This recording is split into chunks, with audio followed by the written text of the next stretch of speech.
अगर तुम्हें उठाकर ले जाते, क्या कुछ करवाते, कहाँ रखते? मैं गया था तुम्हारी दुकान पे उससे पहले, तुम्हारे पापा और तुम्हारे भाई को बात करते हुए सुना। वो तुम्हें बेचने की बातें कर रहे थे। पापा, हाँ बोल। दीदी की शादी के बारे में कुछ सोचे हो? अरे हाँ, सोचा तो है। कोई भी अमीर लड़का दिखेगा, सुंदर तो है ही है, पैसे लेके मैं तो बेच बाच के से दफा कर दूंगा। मेरी कौन सी सगी बेटी है।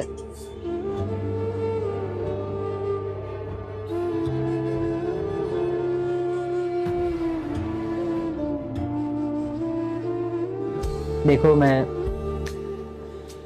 सच बता रहा हूँ, मैं जब भी जाता था तुम्हारी दुकान पे तो तुम्हें देखता था,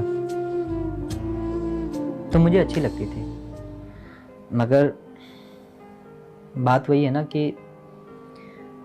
तुम्हारे पापा के मुंह से इस तरीके से बातें सुनकर मैं चौंक गया।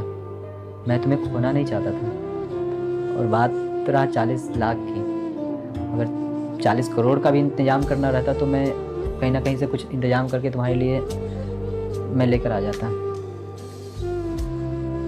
और मैंने जिस दिन सुना उस दिन से लेकर मैं बस पैसे के इंतजाम में लगा रहा। मैंने पैसे का इंतजाम किया और तुम्हारे पापा को जाकर दे दिया। पर मुझे कुछ समझ में नहीं आ रहा, अब ऐसे कैसे कोई मेरे लिए इतनी बड़ी रकम देगा? और हाँ, मुझे पता है मेरे पापा, मेरे भैया मुझे बेचना चाहते थे और मैं कुछ कर भी नहीं सकती थी क्योंकि मेरी मजबूरी है उनके पास रहना। जो मेरे असली माँ बाप थे उन लोगों ने तो मुझे पैदा होते ही छोड़ दिया था क्योंकि मैं एक बेटी हुई थी। फिर मेरे पड़ोस में जो रहते थे उन लोगों ने मुझे गोद लिया, पाला पोसा मुझे। और आज की बात नहीं है, इससे पहले भी इन लोगों ने कितने कितने गंदे गंदे बात किए मेरे बारे में, मुझे कई बार बेचने के बारे में बात की है। मैं कुछ नहीं बोलती थी क्योंकि मुझे खुद का गुजारा करना था। और इन लोगों का सबसे बड़ा एहसान है मेरे ऊपर। इन लोगों ने मुझे इतना बड़ा किया, पाला पोसा, जिंदा रखा, बस इसलिए।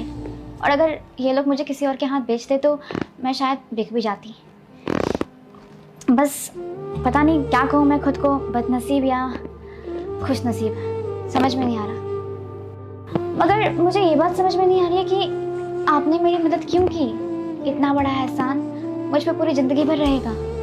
आखिरकार आपने ऐसा क्यों किया और आप मुझसे प्यार क्यों करेंगे?